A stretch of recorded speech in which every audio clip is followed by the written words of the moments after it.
Hello, everybody. It's Saturday night, 12:16. We're almost before the Saturday night game. It's a family edition of Week 15 NFL Picks. Uncle Don is here. Everybody's here. It's Ken, Uncle Don, and Alex.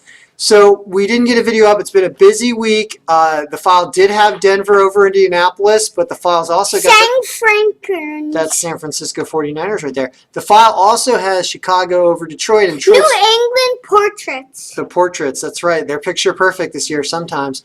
Monster Let's talk about the games that haven't happened yet for those that are interested in taking a look. And the file will be available for free download this week in the comments below. So let's talk up top. Baltimore against Cleveland. Cleveland, all they do is lose. Is RG3 back? Did he play last week? No, RG3's not with him anymore. I don't even know what I'm talking about. So I mean, Baltimore is a team that has had some odd losses this year.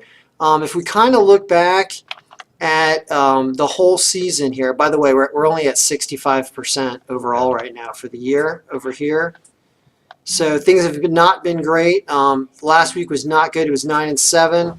There were a lot of upsets. I didn't like it. We really got to watch out for injuries and player adjustments. I think that's having a big impact in the file. So let's take a look, though. Overall, just see like this Baltimore game, Baltimore and Cleveland. Baltimore really kills them in all the categories, right? So it's always just go whoever's playing Cleveland, right? So I guess Baltimore's probably going to win that game, I guess. Philly and the Giants. Philly without Zach Wentz.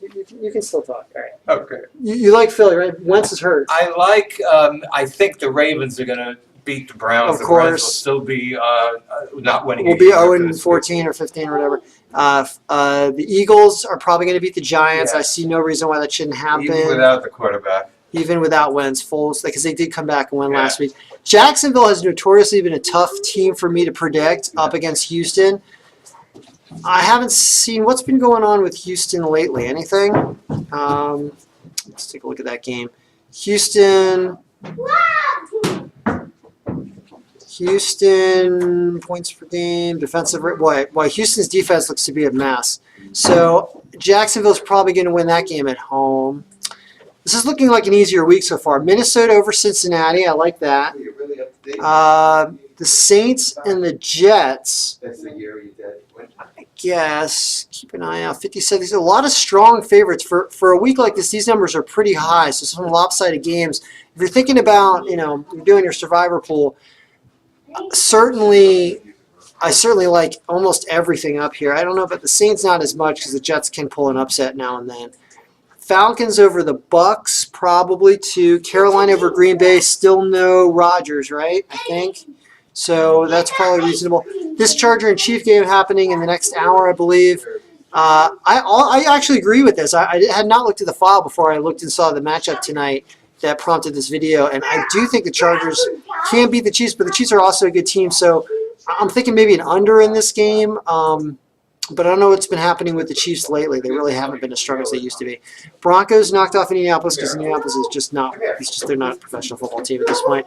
Dallas over Oakland. Dallas is still fighting for a playoff spot, so this makes a lot of sense that Dallas is going to win this game. I'm surprised that's only 17%. I don't think is Elliott playing. I've been so out of the loop with football. Sorry. I know I'm doing this video, but I really have. Tennessee and San Francisco. San Francisco still stinks, so I guess we go with Tennessee here, even though this is away. But I can see why it's only 17% favorite. Chicago, Detroit. That is still going on. I don't know if Chicago. There's like 2 minutes left in that game, so Detroit was ahead 20 points. I believe Detroit is winning that game. Buffalo and Miami. Miami has been known to surprise a little this year. They just knocked off the Patriots on Monday night. This game's in Buffalo. It's really cold. I mean, Dolphins can't really swim in the ice. So it seems like Buffalo's probably going to win that game too. I like a lot of what the file's telling me this week. Rams over the Seahawks. Didn't we just see this happen? I think, didn't they just play a few weeks ago? And Patriots and Steelers. Wow, that's a heck of a game. I would lay off picking a winner in that game because anything can happen. I can see it. And then Cardinals barely favored over the Redskins. Yuck. And look at the Redskins' predictive scoring is actually 1 point higher. That's funny. I hope the Skins beat Arizona. I actually think the Skins should beat Arizona. And I would not trust the file on this one. So we're not going to hit 75% for the year. It's not possible anymore. We're going to probably be in the 60. Let's try to maybe get to 70. Maybe it's possible. I think to get to 70. That would be awesome. I have got to go because pasta's ready. So download this file, link in the comments, and I think we're going to get at least how many games here? 16 games. I think we're going to go 13-3 this week. That's my call. So good luck.